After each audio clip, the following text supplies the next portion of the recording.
UCLA's 95 championship game against Arkansas. I actually had a piece of the net, had it in my wallet, wallet ended up getting stolen, and I'll never forgive the person who stole it. No. Spent the rest of my life trying to hunt them down. If you have that piece of net, hope you're taking care of it. And if I find you, it's going to be some Liam Neeson and Taken type of interactions going on.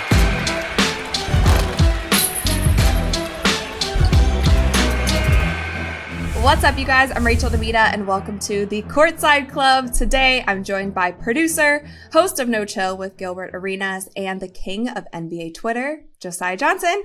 Josiah, welcome to the Courtside Club. I appreciate you for giving me access. Of course. We appreciate you for taking the time today. I know that you are a busy man. You have your hand in a lot of different pots, but I feel like our Courtside Club audience might be most familiar with you from your Twitter presence. So okay. I gotta ask, how are we liking Elon's Twitter? I'm gonna keep my mouth shut because I want to, he's been doing a lot of packing up lately. It seems like, he's a big fan of freedom of speech, unless that speech is freely directed at him. And, next thing you know, people turn up missing or fired or, get that email from Twitter that their account's been booted. So I'm just gonna go ahead and say I love it. Elon's doing a great job. Yay. No, I'm just kidding. It's interesting. It's crazy to see in just the past couple of weeks, all the changes that have been made. Obviously, I have a great relationship with all the people that work at Twitter and have a lot of friends who have lost their jobs in the last couple of weeks. So just praying for them and hoping they can figure it out and, keep being just the talented, amazing people that they are and go on to new and improved ventures. But I'm not gonna lie, I'm definitely concerned, I think, with the direction that it's going. Obviously, the influx of a lot of negativity, toxic accounts, a lot of use. I think the N-word jumped 500% within the first couple of days of him taking over. So, and I'm seeing a lot of that as well. I've been on Twitter for the last 6-7 years, and this is probably the weirdest, point, and that's including the pandemic and all the other things that have gone on. Elon's not what made Twitter great, obviously. I think the people in the community and all the great and talented voices and all the opportunity that it's created is what made Twitter great. So hopefully those people will continue to shine and continue to build. And, a lot of people are saying, I'm going here, I'm going there. I'm going to be real with you. I try to look at some of those other apps. I'm an old man now. They were a little too much for me. I'm just used to Twitter. I'm not, you can't teach an old dog new tricks. So I'm sticking around on Twitter really just for the jokes and to see how this thing plays out. That's interesting to hear you say that the negativity has gone up, because I feel like social media in general, we've seen that peak of what it could become. And it's funny, when Twitter started, I kind of liked the weird kind of train of thought tweets that we would just throw out there, like, hey, I'm drinking a coffee right now, or here's this song that I like. What era of Twitter did you enjoy the most? I definitely think for me, probably pandemic time, just from the standpoint of, obviously it was a downtime in life. Everybody was going through a lot of negativity, a lot of just crazy things going on in the world. Everybody was locked up at home, but I think we all found a way to come together as a community, entertain ourselves, let the jokes fly. So really, even for me in my account, no matter what was going on in the world at that time, everybody rallied together and, had each other's backs for the most part. And was just coming together as a community to get the jokes off, be funny, and entertain each other through a really difficult, dark time in our country's history. Yeah. You touched on how there was a time in Twitter where your favorite celebrity or athlete would see your tweet or respond, and you kind of had that interaction. Do you remember what that first interaction was like for you, where you were like, oh, they saw my tweet or they replied? Honestly, funnily enough, I had a show on Comedy Central called Legends of Chamberlain Heights. I think we had made a Pimp C, not a joke, but showed Pimp C some love in the episode. Paul Wall, who was a favorite of mine from his old school days, was still tipping with Mike Jones and Slim Thug, who's already a legend in my mind, but ended up seeing it. We connected with each other, had a couple phone calls. So to be able to connect with Paul Wall was probably the biggest moment. Obviously, he's an Astros fan. I'm a Dodgers fan, so it's a little tough now, a little difficult, all things considered. But, super happy for him that the Astros won so he could get some more bangers out there and keep making bags. Yeah. We've had a lot of storylines in sports over this past year. There's been a lot of drama, for good or bad. Some people enjoy it because it adds a level of entertainment. For me, it's tough because I want to root for the players and the teams, and I don't love all the drama surrounding it. But has there been one storyline this year in the NFL, in the NBA, MLB that you've been most interested in and have really followed? I mean, two things. Probably NFL, just Tom Brady, obviously all the situations on and off the field. Him being, 45 now. Is he cooked? Are the Buccaneers cooked? And then definitely NBA. I'm a LeBron guy, so this situation going on with the Lakers. And, after last year, I think there was some hope and optimism that the franchise would steer back in the right direction. Been a little bit tough this year with LeBron missing games with, I don't even know what it was, the quad or the abductor or whatever he's got going on right now. But, LeBron in year 20, I think all the major things he's done, 4-time NBA champ, 4-time finals MVP, 4-time regular season MVP. And you'd want him to go out, in the right direction and go out on a good note. Or is it going to be a lot like last year, but even worse than last year, which is extremely concerning. Is there something that they can do? We've heard a lot of people speaking out about you got to move somebody. Stephen A says get rid of LeBron. We already have Westbrook coming off the bench, which I heard in one of your guys' episodes you were going on and on about. What do you think could be done to keep this optimism with this Lakers team? First thing, make shots. I mean, I think they're playing at a super high level defensively. Darvin Ham has brought a new attitude, new look to this team. I'm a big Westbrook guy. I'm a UCLA guy.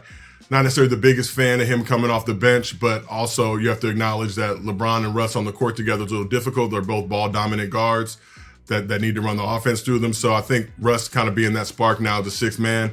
There's been some flashes, some good things that have happened. But really, I think the most important thing is just the squad to stay healthy. Had the situations last year with LeBron and AD being hurt. LeBron being hurt now. AD said he wanted to play all 82 games. I think very early on in the season he missed a game with the back issue. And you could just see at times that his back didn't look right. But I think since LeBron's been out, AD's really stepped up to the plate, stepped up to the challenge, been having some great games. But I think the whole NBA landscape just across the board, when you look at teams like the Warriors and the struggles that they've had with that whole crew, Steph playing at a level better than his, unanimous MVP level, and them still not having a winning record. Yeah. Looking at the Nets and the situations going on with obviously KD, Kyrie, his whole deal. But it's just been fascinating to see a lot of teams that you expected to be performing at a higher level haven't been. You got teams like the Jazz who've been bright spots and have been, over delivering. In the beginning of the season, they were going to be in the Wemby sweepstakes. Now, it looks very likely that they're going to wind up in the playoffs and kind of trick off that Wemby bag. But I think at the end of the day, Warriors get to the playoffs, they're going to be a problem for whoever they face. Kind of remind me at this point, that Lakers squad in 21 when they were, playing the 7th seed, playing the Suns, and we're getting ready to go up 3-1. Then AD got hurt. But just from the standpoint of, once they got to the playoff level basketball, barring any injuries or unfortunate events, that they could still make some noise and do some things. I want to ask, though, are we entering a new era of the NBA? Because you've been watching this for a while. Obviously, we have a lot of superstars that we've been talking about for a long time. I actually host a show with the NBA called the Rising Stars Report.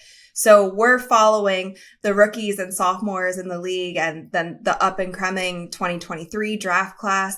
And some of these guys, even coming in, they're having their NBA debut with like a 27-point game. We have some superstars coming up. And like you said, the Warriors, Steph can go off for 30 and they can still lose. AD can go for 37 when LeBron is not playing, but they still don't look like a complete team. So are we coming into this new era? And for you, what players or teams do you kind of have your eye on?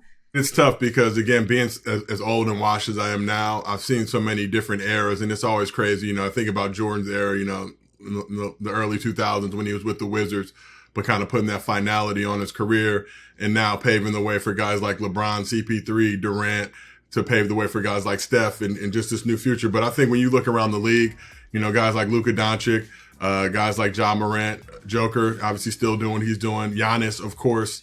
It's fascinating to see, but it's great to see that the league's going to be in good hands. And me, I'm an LA guy. I'm a big LaMelo Ball fan. I've been rocking with LaMelo since he was like 12, 13 years old. And just you could see even then, his dad, LeVar, I don't think gets enough credit for just the stuff that he was doing. I think LaMelo skipped the 8th grade to join, his brothers at Chino Hills and that squad being number one in the country, going undefeated. But what he was doing as a 13-year-old, 14-year-old, puffy face with the gap tooth and just, little kid out there balling with varsity players. I don't think people really had a lot of respect for that. Then the whole, the untraditional route to the NBA with Lithuania, then going to play in the NBL. And all that stuff. And I remember having conversations with my guys. We have the UCLA group chat with all the former guys in there. And it was kind of 50-50. A lot of guys were like, yo, LeVar deprived him of that high school experience, getting to play in the McDonald's All-American game, getting to do all that stuff that, as a traditional high schooler you get to do. And then the other half was like, yo, this is such a modern, different game now that him sending him overseas and putting him in those situations where he's playing with 30-year-old men, I think just helped prepare him for what life in the NBA was going to be like. And you look at players like Luka, who followed a similar trajectory, playing pro since he was 16 years old. And just to be real, I mean, as American hoopers, we feel like we've had this stronghold, ever since the Dream Team in 92. But that stuff has started to dwindle. I just watched the Redeem Team doc on Netflix. And it's hard to even remember or imagine a time when, America wasn't this top dog in the scope of international basketball. And you look around the league now at who the top players in the league are, and it's a heavy, heavy international influence. So I think the rest of the world has put us all on notice that we got to get our stuff right, get back in the gym, put the work that needs to be put in, because, we've got a ton of homegrown American talent that's performing well in the NBA. But nowadays, you look at the Embiids, the Jokers, the Lukas, the Giannis, all these names, like it's definitely, I think Giannis did an interview the other day, assembled kind of his international team versus the American team. And, there's a good chance that American team gets cooked. So, okay, I'm not sure if you are familiar with the Courtside Club. We do like to take a halftime break if you're down. I'm down. As long as you guys have some like Gatorade and some fruit slices and all that good stuff so I can replenish, I'm down to do it. Okay, well, I will Postmates you some Gatorade and some snacks. But in the meantime, I have some superlatives that I would like you to award to different NBA players. Okay. You've been in the mix for a long time. You've seen the highlights. You've seen the games. You know these guys' personalities, their social media presence. So I feel like you'll be really good at this. I hope so. Starting your own small business can be a total roller coaster. Between all the bumpy twists and turns comes the actual business side of your business, which can really throw you for a loop. Luckily with QuickBooks, you can manage your business with confidence from the start. So no matter how bumpy the ride gets, you can always stay on track. New business, no problem. Success starts with Intuit QuickBooks. Learn more at QuickBooks.com. First up, we have the best dressed. Ooh, best dressed. I'm going to go a little off kilter here. I'm going to go Kyle Kuzma just because he's willing to take the risk. I mean, I think about the pink sweater. Definitely some options and some choices I don't necessarily agree with. But Kuz's fashion sense is elite. I mean, his time in LA, he really stepped up to the challenge. I think some guys come to the Lakers and they don't understand the magnitude of what it means to be in Los Angeles and just how your swag needs to be. But I think Kuz built that in LA. Now he's taking it on to DC with the Wizards. But and not to say every fit is 10 for 10, but I think he does a great job, unique fashion sense, and really testing the limits and going out there and really kind of showing what this next wave of NBA fashion should be. He knows how to get us to talk about him, that's for sure. Okay, so who's the life of the party? Ooh, life of the party. I'm going to go Giannis just because I think he's such just my dad works with Milwaukee Bucks, and he's been a big Giannis fan for a long time. But Giannis, he just looks so happy to be playing basketball. And obviously, if you read his book by Miran Fader and just all the stuff he dealt with in his life and watch the Rise movie on Disney, all the things and just the trials and tribulations that he dealt with, you can just see somebody who's genuinely happy to be in the NBA, to be playing basketball. He was in Milwaukee, and I'm going to be honest, Milwaukee's a cold city. You're from the Midwest, when you get the opportunity to go to nicer, warmer places, you generally take that. But I think he was just, so in love with the Bucks and the city and what they meant to him and how much they embraced him that he ended up staying. So I think a guy like that, he'd be the life of the party, be fun to hang out with.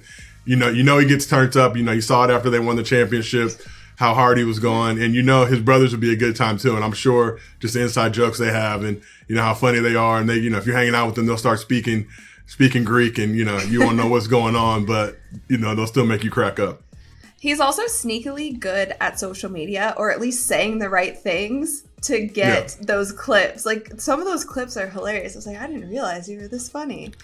Okay, next up we have biggest flirt. Ooh, biggest flirt. I don't know. I'll probably go Devin Booker, but just because, his hit ratio is very, very high, and just the level and quality that he's able to ascertain with his mouthpiece. I think he'd be good at the flirt game. Or LaMelo too, probably. I'm sure if LaMelo starts flirting. I think there's different levels, right? Devin Booker seems to be like the quiet type, and LaMelo is just one that will say whatever it takes. All right, so who's the class clown? Embiid. I think, Embiid Joel Embiid. I think about after the Ben Simmons move happened, and just him posting one of my favorite memes, the photo of the kid at the funeral, had his biggest hater's funeral. Embiid just has great timing. He's hilarious. He's got the comedy down pat, and he's merciless. So in this troll game, in this comedy game, you have to be out of pocket at times, and I think he definitely lives up to that challenge. Now we have cutest couple, but think about like a pair on the court. Cutest couple, probably, I'll say Ja and Desmond Bane. I think just that crew in Memphis and what they've been able to do, how they don't fear anybody, them going at the Warriors last year, even though they took the L. But, those are the guys, that I feel like they just ride for each other so much. I think we saw it with Ja's interview recently after the game where everybody's hitting the Antonio Brown after the win. But you like to see that whole team, rocks with each other. And I think that's something too that was, in those Warriors years. Now those guys are a little bit older. But you got a squad where everybody really wants to ride and roll with each other. So I think those two are really a reflection of Memphis Grizzlies and the hustle and the grind and everything they got going on. But that seems like a team that I would really love to play for. Yeah, super fun team. Most changed? Ooh, probably Ben Simmons, honestly. Most changed. I think when Ben came in the league, and he's dealing with a lot of issues and stuff going on right now, but when he came to the league, he was an offensive threat and obviously defensive specialist. But just seeing over the past couple of years, the game has changed. So I hope he can get it changed back to the level that it could be at and it should be at. And I'm optimistic with him. I think a lot of people have kind of written him off, but he's still young. He's still growing and developing as an NBA player. Situation in Philly, but now getting a new opportunity in Brooklyn. So I hope this will be his ability. He changed going from Philly to Brooklyn, but hopefully now Brooklyn he can change back and be the player that we know he all can be. It's interesting with social media how quickly people can love you one day, hate you the next, have so many good things to say about you, and then it's just the tides completely turn. And I think with him, we don't know the whole story, and that's kind of the approach I take to a lot of these NBA players with how they're playing. Like, we don't know everything, but to see so many people be like, oh, he sucks, he's done, he'll whatever. He also had back surgery, supposedly, we don't know. But are you one of those people that is kind of optimistic about his future? Well, I'm optimistic about anybody that's in the NBA. And to your point, I see a lot of people out there that'll be like, oh, this guy sucks, this guy sucks. It's always the people that suck that are trying to tell you that somebody else sucks. And I think this is what social media has created. It's a world where a lot of people puff their chests out despite never playing basketball at a competitive level. We're great at being on the couch and knowing everything that's going on. Everybody's great at calling plays from the couch. But when you really got to live that life, it's a completely different thing. Yeah, I agree. Okay, last but not least, our superlatives. We have most likely to succeed. I'm going to go Luka because I think from and people used to get mad at me when I pointed this out, but it's like Luka's been playing pro since he's 16. He's been playing at a high level since he was 18. So him coming to the NBA, it's a different situation than guys who go to college or, try the G League or overtime leader and these type of things. He was playing against grown-ass men at a very, early age in his life. So he had to get toughened and hardened. And just to see him on the court, I love Luka because I feel like our bodies are comparable. Like, he doesn't have that just, like athletic physique, but the stuff he does on the court is so amazing and incredible that, I got to give it to Luka. I think he's, I'm a big Trae Young fan. I'm a big fan of Ja and a lot of these other guys in the league, but I feel like at this current juncture, he's the guy that's going to carry the league on to the next generation and really, carry that torch into the new era. Really just needs to get that squad around him that can, perform at a high level. I just got to say, I love the direction that the NBA is heading and just the game of basketball is heading, because it's getting to this place where it's almost positionless and everybody can do everything. And we're seeing guys, like you said, like Luka or even like Steph as an example, where maybe you look at their body type and their physique and you don't expect them to be able to do the things that they're doing. And they're proving that no matter how tall you are, you can still put up 30 to 50 points a game. Or, there's guys on the other end, like this Victor kid that's coming up who is, I don't even know how tall he is, but he's dribbling the ball, shooting threes, taking it to the rack, defending. It's insane. I love the way that the NBA is trending right now. It's cool. For me, it's like, I think KD is kind of the perfect example of that. You take a guy like KD, and if he came up like 25, 30 years ago, he'd be in the post. You know, you'd have some idiot coach just like, I don't care if you can handle the ball, whatever. Get in the post, back to the basket. That's all we need from you, Kevin. Like, I don't want you bringing the ball up the court. I don't want you with all these hezzy Jimbos and all that stuff. No, go post up.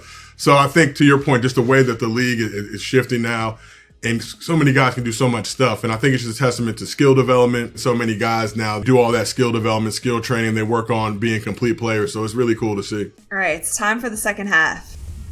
Football season is here, and nothing beats seeing your favorite team live. Not only does Vivid Seats have great NFL ticket prices, they're also the official ticketing partner of ESPN. And with Vivid Seats rewards, when you buy 10 tickets, you get the 11th free. Download the app or visit vividseats.com today. Vivid Seats. Life happens live. Receive a reward credit equal to the average price of the 10 tickets purchased, excluding taxes, fees, and processing costs. See vividseats.com/rewards for terms and conditions. All right, people, we're brought to you by Caesars Sportsbook, the greatest sports betting app of all time. See, it's not just about the daily promos, odd boosts, or the hundreds of ways to wager. It's about the immortal words of Caesar himself: you bet, you get with Caesars Rewards. Every bet you place on the app, no matter the outcome, earns towards exclusive perks at Caesars Rewards destinations everywhere. Hotel stays, concert tickets, bonuses, and more. Download the Caesars Sportsbook app, become a Caesars Rewards member today, and get more with every wager. Must be 21 or older to gamble. Gambling problem? Call or text 1-800-522-4700.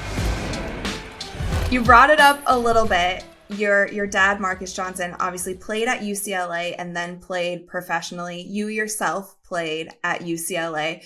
But can you fill us in a little bit what that was like growing up with a dad who was a professional in the sport, and if you felt pressure to kind of reach that level? So it was tough, and we always joke about this as a family. So it's my dad's, my older brother Chris. My older brother Chris played at UCLA, won a national championship, was a all-conference level player. Then myself. So I was basically coming after both of them, and a ton of pressure. But when we were coming up, so my dad suffered a neck injury in the mid-'80s when he was with the Clippers. So I was probably like 3 or 4 years old when it happened. So I really didn't get to see him, in his early days when he was playing with the Bucks and he was an all-star and all-NBA level player. So it really wasn't until I got older that I started to watch a lot of his games and just really understand the type of stuff that he was doing, especially, winning College Player of the Year, coming in his rookie year. I think finishing second or third in Rookie of the Year voting, being All-NBA in his second year. I want to say averaging like 27 and 11 or 12 points per game, 27 like 12 rebounds per game. But for me personally, yeah, I'm gonna be real. It was a hard situation to go walk into UCLA Poly Pavilion, see his jersey hanging up in the rafters, and just all the pressure. For a long time, a lot of my life, it's funny, I was known as Marcus's son, or Little Chris, who's my older brother. Like, people don't even know my name. That's just how they refer to me, or Little Johnson or whatever. But now, it's kind of for the social media stuff and just all the success I've been able to have on this side. Like, everybody's like, oh, you Josiah's dad. Like, so it's crazy to see that thing flip. It makes us all crack up just to see it happen. But, ton of pressure. But to his credit, he never really, he allowed us to be our own people. Never really, if we were going to play basketball, of course, he wanted us to excel and work at the highest level. So he was a ton of coaching, very hands-on in that regard, but wanted us all to be our own men and women. So he never, he never said, you need to reach the level that I reached. He really just wanted us to all be good people. We all have a bunch of diverse interests and things that we like to do. So basketball was kind of the unifying thing, but he was also like, he knows I was big into entertainment and writing and producing and just fascinated by Hollywood and that side. So he put me in a lot of positions, gave me a lot of opportunity to learn that side as well. So I think I'm really a credit to him and my mother as well for just making me focus on education, focus on basketball, but have the other interests outside of basketball and know that, this game will get you to a lot of places, but it's not going to last forever. So what are you going to do after the game is over? And you got to figure out your life and now go out in the world and make something of yourself. Yeah. No, I love that. You definitely paved your own way. And I feel like we are seeing a lot right now of kids of greats, right? We see Shareef. We see Bronny, of course. I actually grew up watching Michael Jordan's sons. So LeBron had the LeBron James tournament, and I would run the scoreboard for these teams that would come through, because there'd be some teams playing at my high school as well, because it was across Akron. And, you know, Michael Jordan's sons would come in with an entourage, and all of the stands would be packed. And then, you know, they did not make it to the league. I don't know if there was pressure behind that, or that was their end goal, was to be in that position. But you see it kind of go both ways. And then we had Jalen Rose on the show as well. His biological father was not in his life, but he made such a basketball career for himself, and was able to watch his biological father's tapes from afar. But that was like the intrinsic motivation that he used to get himself to where he was at. For Bronny, for Shareef, for some of these kids, what have you seen out of them? What do you expect out of them? I think when you look at, you know, and I've got the chance to meet Shareef a bunch of times. He played at UCLA. I'm a big fan of Shaq. It's so tough to have to deal with that pressure. And I'm sure a lot of people were critical of his decision to leave college to go to the pros. But that was his dream. That was his vision for himself. Got a chance to check him out in Summer League. You know, I think he did a good job. I think about somebody like Bronny, though. And Bronny has probably had more pressure on him than even LeBron did, just because it was a different time, right? It wasn't social media and everything wasn't so visible. I think about just the way Bronny needs to move nowadays.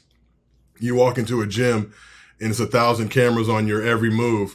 You trip or stumble or get caught picking your nose or whatever, the type of things that we were doing as kids that weren't a big deal. Nobody was going to ever know about it. You know, I think about nowadays, a kid gets dunked on, the whole game stops, all the kids run on the court and they're all, you know, doing this over the head and stuff. Right. So just the pressure and stress that these kids have to play with from that standpoint. You know, if I got dunked on back in the day, there was a 98% chance that nobody was going to film it. Like, we might all talk about that story, but as time went on, everybody's going to forget about it. We're now, you know, especially in the social media cycles, this stuff comes up all the time. So just the pressure and the stress and the strain that these kids have to play under. So for Bronny, being the son of LeBron James, who in my opinion is the greatest basketball player to ever live, and knowing when you walk into gyms, you walk into venues, there's a lot of people that support you, obviously love you, have your back, but there's a lot of people that want to, you know, burn you or make money off you or find some controversial that you do so you can be, you know, the next big talking point on all these sports shows and things we see like that. So for Bronny to step up to the challenge and deliver, and again, it's so hard, you know, it's even like Michael Jordan's kids. They were both, you know, solid basketball players, but it's so hard when your dad is literally considered one of the greatest players in the world of all time. You're never really going to hit that mark. He's literally 1 in a trillion. That's just not a, you know, it's not a realistic number to have. And I think Bronny is not at the level of his dad yet. Time will tell if he gets to that level. But I think he's a good basketball player in his own right, who'll have a good career playing basketball. He'll make money playing basketball. It's amazing for me to see the way that the game of basketball has grown, and also this next generation of players, including guys like Bronny, are now leading this forefront. I feel like they're so prepared now for the mental aspect of the league that nothing will really faze them because they've literally seen it all. That's what I was going to say too. It's more pressure for these kids because, like you said, social media is just everywhere. Your every move is being filmed, who you hang out with, what you post, like if you cross somebody, if you're the person that gets dropped or dunked on. But then at the same time, it is preparing them for this big stage. And I feel like these younger kids that are coming into the NBA, they have so much confidence. And there's this weird, like, they still respect the greats like LeBron and Giannis and KD, but they don't fear them, I feel like they used to. And they're not scared of being in an arena with however many thousands of people. So it's cool to see. I want to see how the dust settles with these kids who grew up in the social media wave. And I feel like LaMelo's kind of that first glance into it, had a reality show with his family, and we all know so much about his life. But it's definitely interesting. I root for the kids. I want to see them succeed, whether it is in basketball or in something else. Like you and I both parlayed our careers from playing the sport to being adjacent to the sport and are able to impact in that way. I want to get to what you're doing now. You started off kind of in traditional media, correct me if I'm wrong, with Fox Sports, NFL Network. You were on the producing side. Now you're a host, you're a content creator. How did No Chill come about with Gilbert? So they were looking for a new co-host for Gil. And it's funny, I've known Gil a long time. So, we both played in the Valley. He was a year older than me. He was at Grant High School. It was at a school called Montclair Prep. So even before I got on the show, like during the pandemic, I was doing a lot of exercise. So I would go run around the neighborhood. I would see Gil driving in his Mercedes. We kind of give each other the nod, definitely respected each other, but didn't really have like a close relationship, had a lot of close mutual friends that we knew just from the Valley and stuff like that. So then opportunity presented itself. They were looking for a new co-host. Me and him just hit it off. I think there was just a ton of chemistry. I'm a big fan of Gil, what his show represents and what he means to the sport of basketball. But being able to work with Gil and actually just understand the basketball genius and the basketball savant he is and just the mind he has for the game. And it's funny, man, I tell Gil all the time, like I'll be walking around places now, random places like at Coachella or in the airport or just like in the lobby of a hotel, and people be staring at me and I'm always just like, damn, this dude want to fight me? Like, does he know me? Do I owe money? And they'll just be like, man, I love No Chill, man. Tell Gil this or tell Gil that. So just to see the impact that he has on the basketball community, how much people love Gil and just love his game. And, Gil's kind of like the counterculture to the stuff you see on traditional networks, right? And he doesn't care. And that's the best part about it. So he's going to say whatever's on his mind. It may be a controversial opinion at times, but he's the type of human being. He doesn't care about trolls. Like he gets excited by trolls. So he's got a ton of respect and love for these guys in the league. So if he's talking trash or having a good time or we're just bantering, but ultimately, like I remember one time, during the finals, Draymond wasn't playing that well. Gil had kind of made some comments and Gil felt like, he kind of insulted Draymond. So he sent Draymond a DM, kind of just explaining himself. Then we're all shooting a live show. Literally like 2 minutes after the game ends, Gil gets a response back from Draymond. But I think that just shows the level of respect that guys have for Gil in his contributions to the game. So for me to get that opportunity to work on the show, like I wake up every day pinching myself, like just to be able to sit with Gil and Nick Young and some of the guys we get come through there. And Gil's unfiltered. He's always going to keep it real. So I think it's just been a blessing for me to be able to have the opportunity to work with Gil on No Chill. I think that's one thing that makes your show successful, though, is because there is this transparency and this authenticity that comes from all of you, right? So you know that you didn't play pro, but you did play at a high level at UCLA, but you're not going to act like you know everything. And I think that that's where this new media and this old media differ in a way, right? There's a lot of people in old media who are just talking at you. You are having a conversation with the people that you're sitting with, and you guys are authentically being yourselves. If you don't know something, you're not acting like you do, and that's something that I think is great about your show. You brought up Draymond, and he also has his podcast, but we're seeing a lot of these other athletes kind of get into the space. We have JJ Redick, obviously, Patrick Beverly, his new show, which was highly anticipated.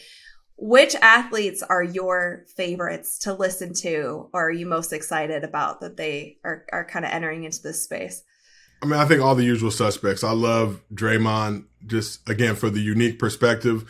And I feel like a lot of times, and this is no knock to old media, traditional media, whatever you want to call it, but a lot of times people don't necessarily know what they're watching, or they begin to assume things, and they're not in those huddles. They're not in the locker rooms. They don't understand what players' responsibilities are, what they're supposed to be doing on the court.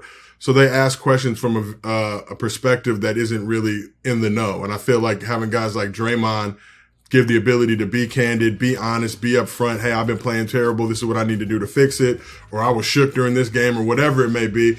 A lot of times you paint these guys up like you build them up like they're larger than life and they're superhuman. Like, no, everybody deals with things, right? Everybody has mental health struggles. Everybody has issues. Everybody has stuff off the court that they need to address or deal with while they're playing a season. So it's not like they're just playing in this vacuum where they just get to go out and play basketball. They have to deal with life as well.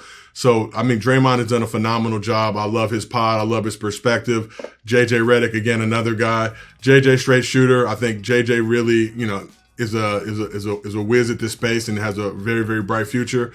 Matt and Stack, me and Matt were teammates at UCLA. So to just see Matt's growth, development, evolution from a college player to who he is now and all the amazing stuff he's doing, I think him and Stack's perspective on life, and also just two guys that kind of had this reputation for being bad boys, but so knowledgeable about the game and have the ability, which you see and is reflected on the level of guests they can get on the show, how much respect that other guys around the league, current and former players, have for these guys to be able to come and talk and be open. But ultimately, to your point, like, you have to be yourself. Like, you try to be somebody else, you're never going to be successful because nobody can be you as good as you can be you. Exactly. Josiah, we are reaching the end of the game, so I have some buzzer beaters for you. Oh, look at these segments. I love it. All right. What is the best game that you've ever been courtside for? It could also be field side. It could be any sport, but you are right there in the action. So best game, and this is not going to be a game that anybody's going to care about, but I want to say it was like 92 CIF playoffs. My older brother Chris was at Crenshaw. They were playing Mater Dei, who had Miles Simon at that point. Crenshaw basically fouls Mater Dei with like 2 seconds to go. Miles Simon misses a free throw. Crenshaw races down the court. My brother hits a game-winning finger roll at the buzzer, in the sports arena, which is no longer with us, but just what that game represented. Crenshaw, which was this school in the hood versus Mater Dei private schools, recruiting players, had all the best talent in Orange County. It was like the showdown, the showdown for the championship. My brother hit the finger roll. So definitely think that game. Other game, and it wasn't necessarily a good game, but UCLA's 95 championship game against Arkansas. Got to be in attendance at that. Got to go hang in the locker room with them after the game. Actually had a piece of the net, but I was like 14 at the time or 13 at the time. That's cool. And ended up losing. Had it in my wallet. Like, wallet ended up getting stolen, and I'll never forgive the person who stole it. No! Spent the rest of my life trying to hunt them down. So if I find you, if you have that piece of net, hope you're taking care of it. And if I find you, it's going to be some Liam Neeson and Taken type of interactions going on. I was like, wait a second, you have a Twitter platform now. You know how Twitter can be detectives. You need to let the people know. But they'll pack me up. If like somebody stole my net, they'll be like, "Oh, you got your net stolen, Buster!" Like, Twitter's response. Oh yeah. Okay, so who is one person, dead or alive, that you would love to sit courtside with? Ooh, this is a great question. I don't know. I'd say probably like Tupac, just because I feel like, depending on the game, he'd be talking a lot of trash, having a good time, and I think we'd have a good, fun time at the game. Yeah. What is one event in history that you would have loved to have been courtside for? It could be a sporting event or other. 2016 Game 7 in the Bay to watch LeBron defeat the greatest regular season team in NBA history, fulfill the prophecy, come back from down 3-1. But I'm glad I wasn't at that game, because if I was at that game, I don't know if I'd be alive right now, because, the Oakland contingent, I would have been talking so much trash and going so crazy. I don't think I would have made it back to LA. So crazy. So big LeBron fan. Most definitely. Josiah, thank you so much for coming on the Courtside Club. Let everybody know where they can find you on your social platforms and also what they should be on the lookout for. Honestly, I don't want y'all to find me, because a lot of you people are mean out there nowadays, and you need some house training and manners. But if you want to, King Josiah 54 on Twitter and Instagram. Working on a bunch of stuff. Did a show with Ava DuVernay called Cherish the Day. So that was a great project opportunity. Doing Out of Pocket with the good folks at Wave. Doing No Chill with Gilbert Arenas.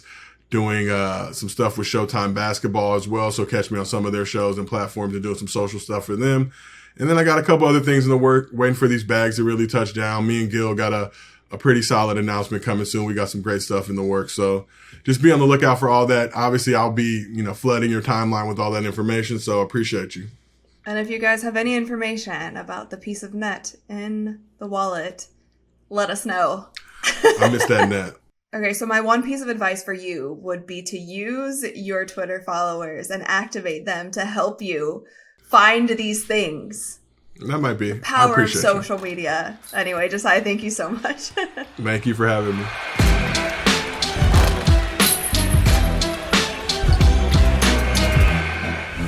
What's up, guys? It's Rachel DeMita. Thank you so much for watching this week's episode of Courtside Club. Make sure that you like, rate, and subscribe to ESPN's YouTube channel and wherever you listen to your podcasts. We have new episodes coming to you guys every single week, so stay tuned for that, and I'll see you soon.